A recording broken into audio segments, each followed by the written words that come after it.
सभी को नमस्कार। आज हम कक्षा 5 के पाठ 2 कहानी सपेरों की, यह हमारी पर्यावरण अध्ययन की पुस्तक का पाठ 2 है और इसके विषय में हम अध्ययन करेंगे, जानेंगे। यह कहानी है जानवरों की, मनुष्यों की और पेड़ पौधों की। तो इसे समझने के लिए हम पहले एक कहानी ही सुन लेते हैं। इस घर के अंदर जो लोग रहते हैं उनकी इच्छा हुई कि वो एक कुत्ता पाले। तो घर के मालिक ने सबसे कहा कि मैं आज जाकर एक कुत्ता लेकर आ रहा हूँ। तो वह गया और एक सफेद रंग का बढ़िया सा कुत्ता लेकर आया, बड़ा मजेदार, चंचल, जिसे देखकर सभी घर वाले खुश हो गए। और बबलू की तो पूछो ही मत, वह तो उससे देखकर बहुत खुश हो गया। उसके साथ खेलता, उसके साथ दौड़ता, पार्क में जाता और यहाँ तक कि अपने साथ लेकर ही उसको सोता भी।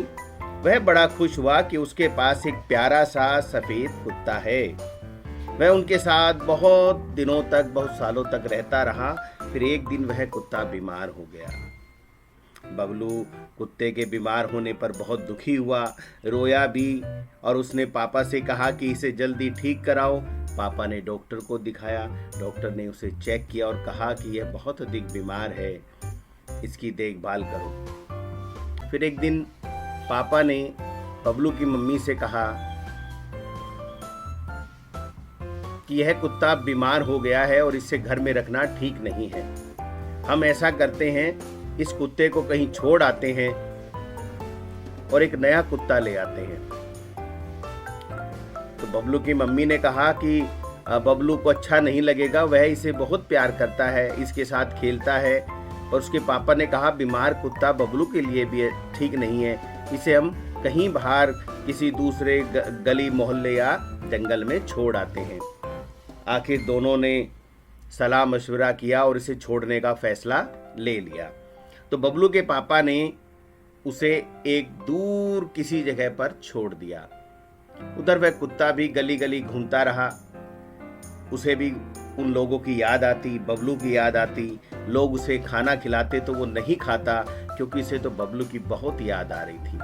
बबलू का हाल भी रो रो के बुरा हो गया और वह अपने पापा से कह रहा था, मुझे तो मेरा कुत्ता चाहिए ही चाहिए।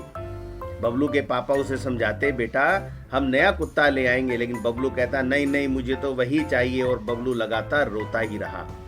आखिर उसके पापा ने हार मान ली और बबलू को फिर दोबारा से वही कुत्ता गली से लाकर ढूंढकर दे दिया। और बबलू उस कुत्ते को देखकर बहुत खुश हुआ, उसके गले लिपट गया। और अब भी बबलू रो रहा था, पर अब उसके खुशी के आंसू थे। बबलू के पापा ने कहा ठीक है, हम इसका बढ़िया तरीके से इलाज कराएंगे और हम इसे अपने घर में ही रखेंगे। प्यारे बच्चों, इस कहानी से हमें क्या सीख मिलती है? इस कहानी से सीख मिलती है कि मनुष्यों में और जानवरों में, दोनों में भावनाएं होती हैं। दोनों एक दूसरे से प्रेम करते हैं। अगर गुस्सा आए तो नाराज भी होते हैं। तो यहाँ पर बबलू और बबलू का कुत्ता दोनों एक दूसरे को बहुत चाहते थे। इधर घर में बबलू रो रहा था और उधर वह कुत्ता गली में कुछ नहीं खा रहा था।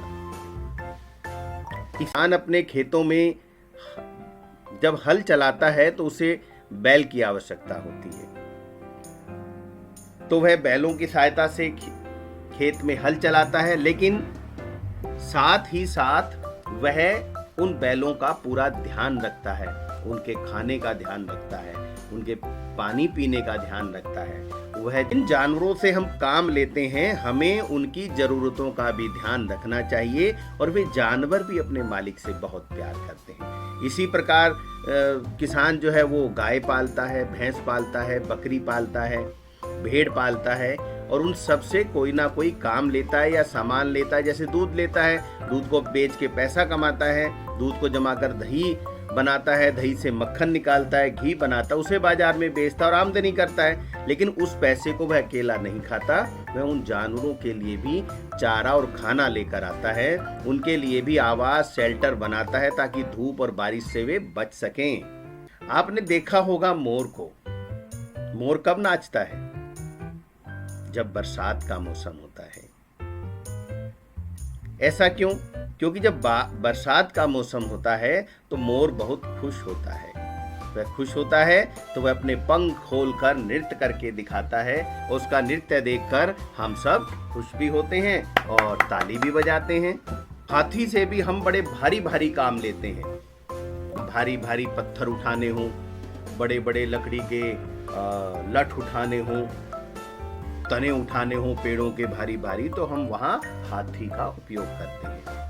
साथ में महावत यानी हाथी का जो मालिक होता है वह हाथियों का ध्यान भी रखता है। अब इतना बड़ा हाथी है, बहुत सारा खाना भी खाता है, तो उसके पूरे खाने का ध्यान वह महावत या उसका मालिक रखता है।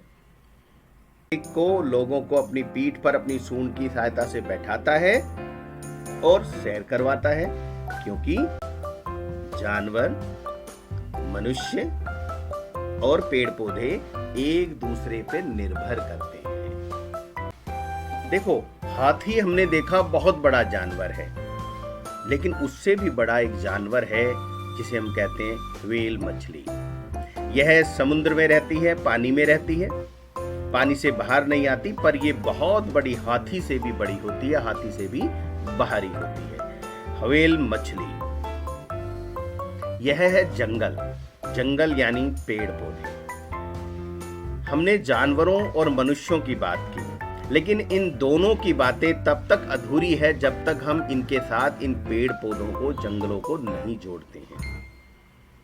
क्योंकि जब तक पेड़ पौधे जंगल नहीं होंगे तो जानवर के रहने के लिए आवास नहीं होगा, जानवरों को खाने के लिए यहाँ से भोजन जो जंगलों में से ही मिलता है। आप देखते हो ज़्यादातर जानवर, जंगली जानवर हैं, दूसरे जानवर हैं, वो जंगलों में ज़्यादा रहते हैं। उधर मनुष्यों को भी जंगलों से बहुत सारी चीज़ें मिलती हैं, फल मिलती हैं, सब्जी मिलती हैं, दवाइयाँ मिलती हैं, लकड़ी मिलती है।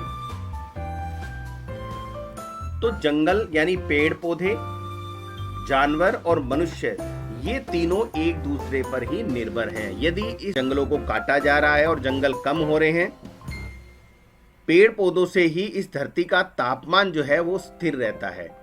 हम कहते हैं ना ग्लोबल वार्मिंग हो गई है, तो ग्लोबल वार्मिंग क्यों हो रही है? ग्लोबल वार्मिंग इसीलिए हो रही है कि पेड़ पौधे कटते जा रहे हैं, जंगल कम होते जा रहे हैं। इनके पत्तों से निकलने वाली ऑक्सीजन से हम सांस लेते हैं। इनके पत्तों से निकलने वाले वाष्प, पानी के कणों से वातावरण ठंडा रहता है। इनके पत्ते, हरे पत्ते कार्बन डाइऑक्साइड को सोख लेते हैं, पी लेते हैं, जिससे कार्बन डाइऑक्साइड कम होती है, और कम होती है इसीलिए धरती का तापमान स्थिर रहता है, बढ़ता नहीं। मदारी और बंदर दोनों एक दूसरे से प्रेम करते हैं। बंदर मदारी के इशारे पर आपको नाच दिखाता है। वह कहता है कि दूल्हा ससुराल जाएगा तो वो ठुमक ठुमक चल के ससुराल जाने की एक्टिंग करने लगता है।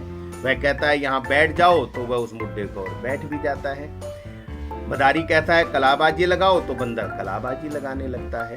तो बंदर ऐसा क्यों कर रहा है? क्योंकि बंदर को भी पता है कि जब मैं यह सब काम करूंगा तो मेरा मालिक भी मुझे भोजन देगा, मेरा ध्यान रखेगा। इसलिए दोनों एक दूसरे के लिए कमाते हैं, दोनों एक दूसरे का ध्यान रखते हैं। है खतरनाक जहरीले सांप। सांपों में जहर भी होता है, फिर भी ये सपेरे की बीन पर ऐसे फन को नचाते रहते हैं। हाँ, तो बच्चों, क्या सभी सांपों में जहर होता है? ऐसा नहीं है। कुछ सांप बहुत जहरीले होते हैं, कुछ कम जहरीले होते हैं, और कुछ में बिल्कुल भी जहर नहीं होता। नमस्कार, चैनल को लाइक और सब्सक्राइब करना नहीं भूलें, और जल्दी ही मिलते हैं अगले वीडियो में। नमस्कार।